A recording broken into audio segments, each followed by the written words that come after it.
자, 안녕하세요. 이번 시간에는 이제 엄마표 수학, 아이들과 싸우지 않는 방법에 대해서 좀 말씀을 드리겠습니다.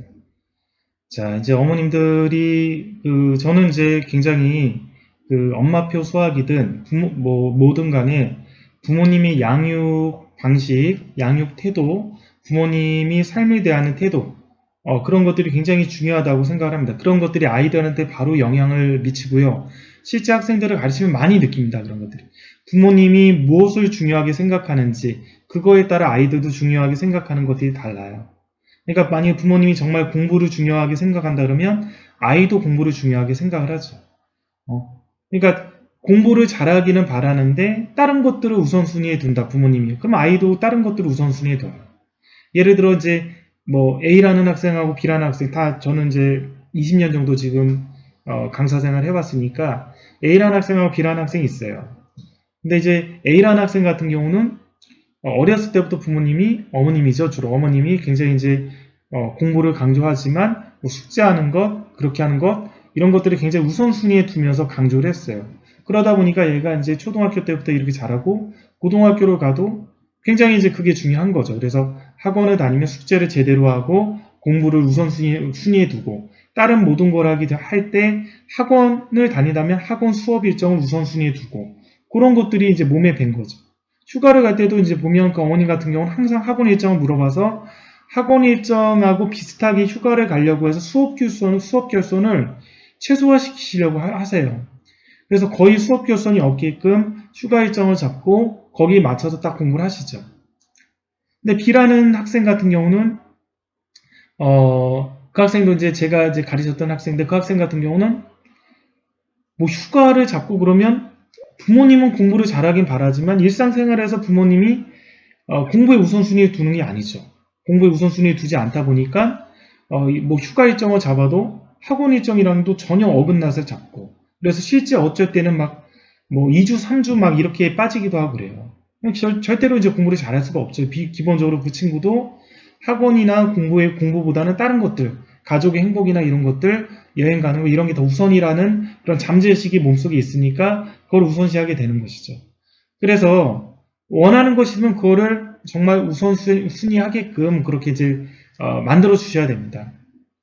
자, 제가 이제 이번 시간에는 어머님들이 엄마표 수학을 할 때 아이들하고 싸우지 않는 방법을 좀 말씀을 드릴 거예요. 그러니까 이제 엄마표 수학 또는 부모님의 양육 태도가 굉장히 중요해서 영향을 주는 건 맞긴 맞는데 잘못된 영향을 줘가지고 악영향이 되는 경우가 너무 많잖아요.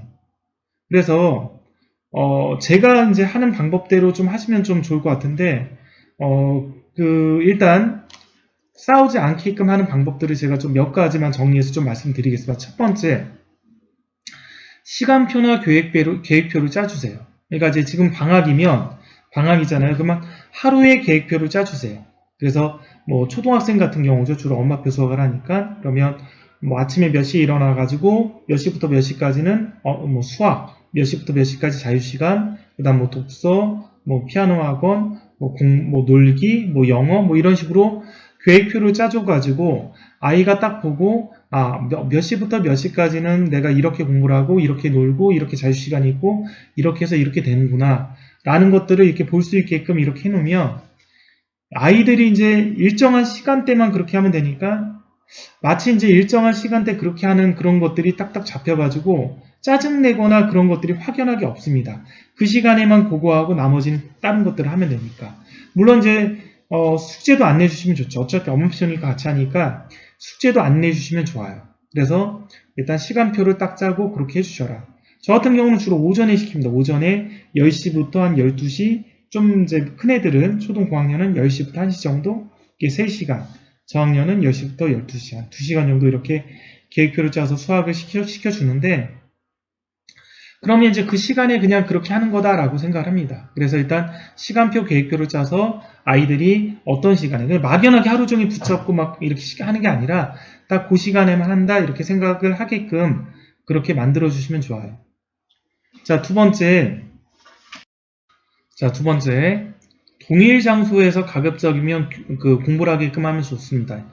뭐 집에서 주로 하실 테니까 거실에서 하다가 어떤 방에서 하다가 왔다 갔다 하지 말고 한 곳을 정해서 그 곳에서만 딱 공부를 할 수 있게끔 그렇게 시켜줘서 얘가 그 장소에는 공부하는 장소다라는 것들이 자리 잡게끔, 그래서 그 장소에 가면 딱 공부하는 자세가 딱 되게끔 그렇게 동의 장소를 지켜주세요. 자, 세 번째, 제일 중요한 건데요. 가르치지 마세요. 가르치지 말고 그냥 관리자 또는 자습 감독자 또는 도움자가 되시면 됩니다.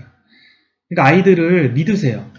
아이들을 한번 믿어보세요. 그러니까 초등학교 수학 어머님이 가르치면 하죠. 쉬우니까. 아이들도 할 만한 거예요. 쉬워요. 아이들도 할 만해요.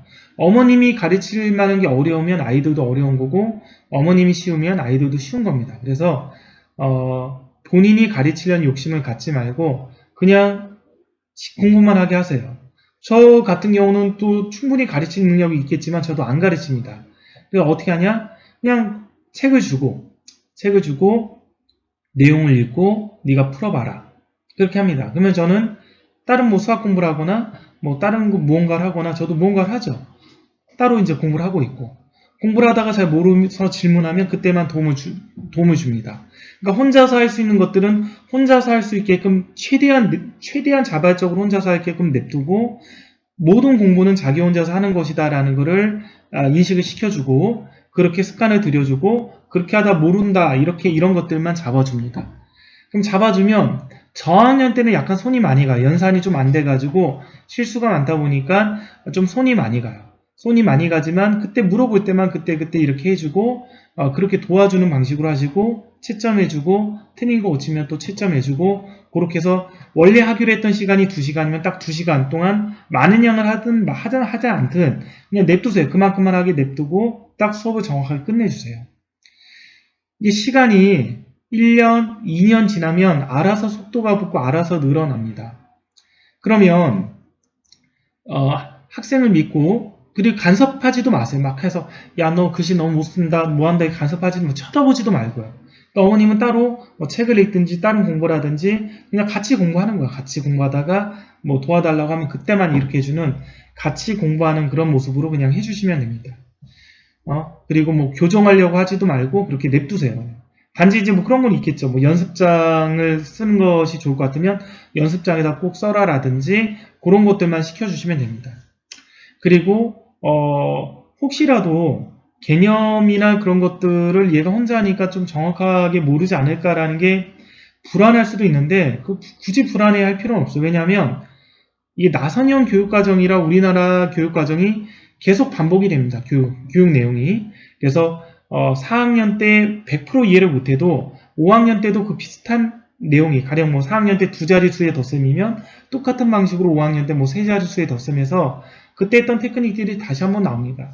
그래서 그때 이제 다지고 가면 됩니다. 그리고 정 불안하셔서 나는 그래도 개념을 꼭 뭔가 체크를 하고 싶다 그러면 개념을 어머님이 절대로 설명해 주지 말고요. 얘가 이제 개념을 읽고 문제를 푸잖아요. 그러면 개념을 읽고 나서 어머님들이 질문을 던지세요. 야, 이게 너가 한번 말로 설명해 볼래? 뭐 그래서 뭐 가령 3의 배수가 뭐니? 그럼 나와 있잖아요, 책에. 그럼 걔가 그 책에서 나와 있는 내용을 가지고 설명하게끔. 그런 식으로 이제 약간 질문을 던지고 얘가 말을 하게끔. 그 정도 형태로 이제 개념 정리를 하게 해주세요. 그래서 최대 공약수가 뭐니? 뭐 그런 거. 라든지 개념들이 있잖아요. 뭐 예를 들면 어떤 두 수의 공약수는 구하는 방법이 뭐지? 그러면 개념이 있거든요. 두 수의 최대 공약수를 구하고 최대 공약수의 약수들을 구하면 된다. 뭐 이런 식으로 정 불안하시면 그런 식으로 좀 물어봐서 얘가 말로 대답할 수 있게끔 혹은 뭐 설명할 수 있게끔 그 정도를 해주시면 좋습니다. 근데 저는 이제 그 정도도 이제 안 하고 있고, 왜냐하면 이제 그런 것들이 이제 저는 이제 안 하는데, 안 한 이유는 뭐냐면 제 자녀들을 안 시키는 이유는 그게 이제 자동으로 돼요, 사실은.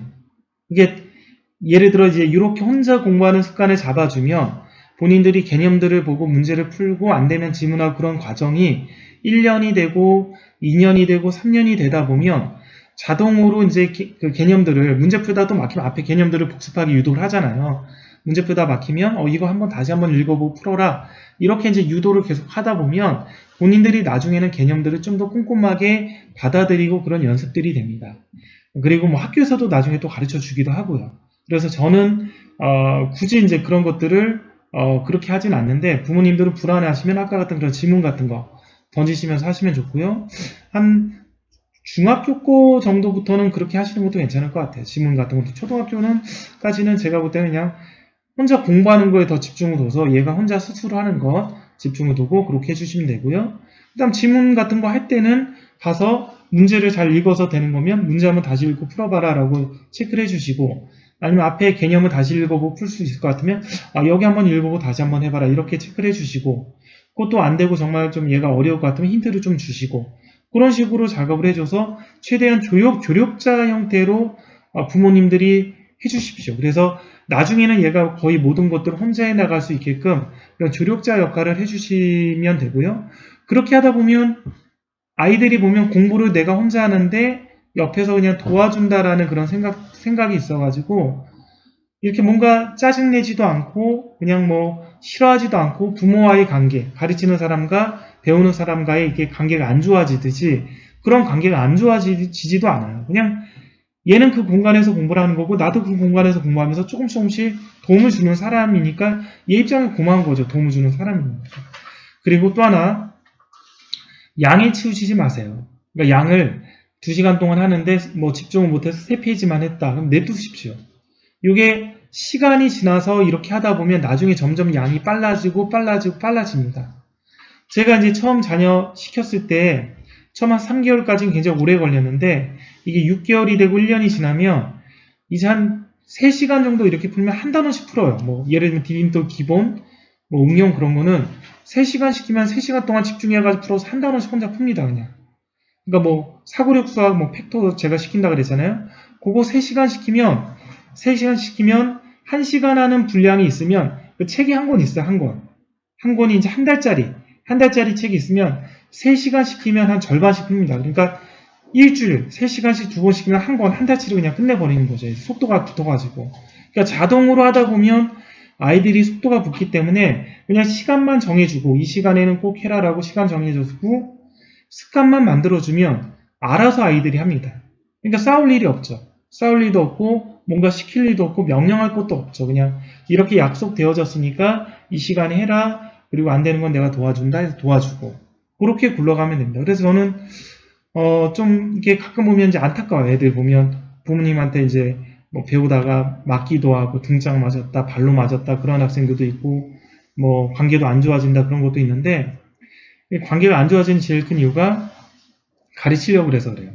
가르치지 말고 공부하는 시간만 잡아주고 그렇게 하게 하고 그리고 중요한 거 처음에 습관이 될 때까지 좀 오래 걸려요. 그때까지는 부모님이 약간 강압적으로 좀 야 이거 하기로 했으니까 해야 돼라든지 아니면 뭔가 유혹거리를 줘서 뭐 한 달 동안 이렇게 하면 뭐 포인트를 줘가지고 뭐 책을 사준다라든지 그렇게 해서 한 달 동안 시킨다라든지 해서 보통 한 2주에서 한 달 정도만 그렇게 딱 굴러가면 그냥 관성적으로 굴러갑니다. 그러니까 그 관성적으로 굴러간다는 걸 좀 믿으시고 2주에서 한 달 동안만 일관적으로 좀 얘를 시킬 수 있게 강압적이든 아니면 뭐 유혹을 하든 해서 그 시간을 딱 지키게끔 해가지고 하다 보면 한 달 정도만 딱 되잖아요. 2주 한 달 지나면 애가 알아서 이제 그 시간에 공부를 하게 되고요. 거기서도 불안해하지 말고 냅두고 그냥 계속 지켜봐주면서 조금씩만 도움을 주다 보면 점점 속도도 빨라지고 양도 많아지고 대충 이렇게 막 풀던 것들도 연습장에다 쓰게 하면 처음에는 난리못 풀다가 나중에 보면 굉장히 지가 알아서 좀 잘 풉니다. 제대로 꼼꼼하게. 한 1년, 2년 지나다 보면 그렇게 됩니다. 그러면 초등학생들이 1년, 2년 언제 지나냐라고 하는데 3학년 때부터만이라도 시키면 1년 지나면 4학년이고 2년 지나면 5학년이잖아요. 그럼 6학년 되죠? 날라다닙니다, 애들이. 혼자서 수학 공부하는 게 날라다녀요, 진짜. 그래서 가르치는 거 없이도 충분히, 그러니까 자식과의 관계가 좋으면서도 충분히 공부를 시킬 수 있는 방법들이 있으니까 부모님들이 너무 욕심 부리지 말고 그렇게 하시면 절대로 아이들과 싸우지 않고 공부를 충분히 엄마표 수학을 시킬 수 있게 되니까 그렇게 제가 시킨 대로 한번 해보시기를 제가 추천드립니다.